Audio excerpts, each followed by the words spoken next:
हे सुन बाय, पाणी आण ग जरा.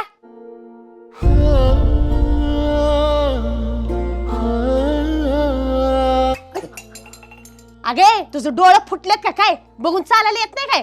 सगळं पाणी माझ्या अंगावर सांडलंस. आहो सासूबाई, ते चुकून झालं.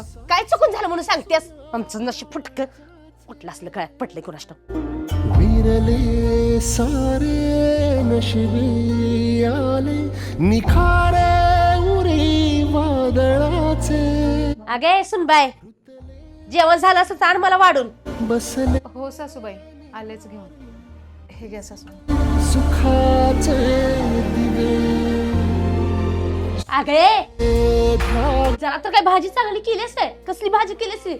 जरा बी खाऊ वाटत नाही. तुझ्या आई पण शिकवले का नाही ग तुला काय? अगं माझी लेक बघ, जेवणाच्या बाबतीत सुगरण आहे सुगरण, आणि तू पण आहेस. जरा चांगलं करायला येत नाही. मला वाटलं सून आल्यावर चांगलं चांगलं खायला मिळेल, गरम गरम गरम घालल. काय ह्यात जरा चौथ का राहू दे, जेवायला नको मला.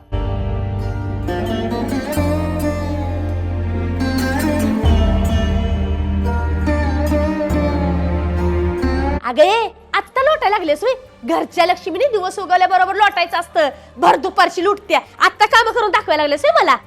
अरे आई, आजपर्यंत तुझं बघत आलोय. हिला प्रत्येक गोष्टीला तू घालून पाडून बोलत असतेस.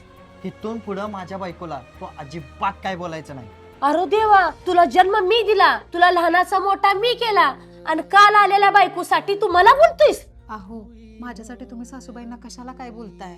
तू जरा शांत बस. अगं मी तुझा नवरा म्हणून मीच जर तुझी किंमत पडताना बघत राहिलो ना, तर हे बाकीचे कोणी तुला किंमत देणार नाहीत. आणि तसंही सासरमध्ये सुनेला काहीच किंमत नसते ना.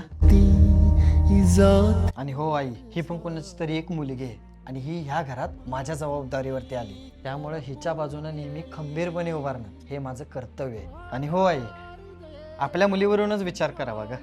आता तुझ्या मुलीला तिच्या सासरच्यांनी जर अशी वागणूक दिली तर तुला कसं वाटेल? आजपर्यंत आई मी तुझ्यावरती असा कधी आवाज वाढवून बोललेलो नाही, पण आज ही वेळ तूच आणलीस.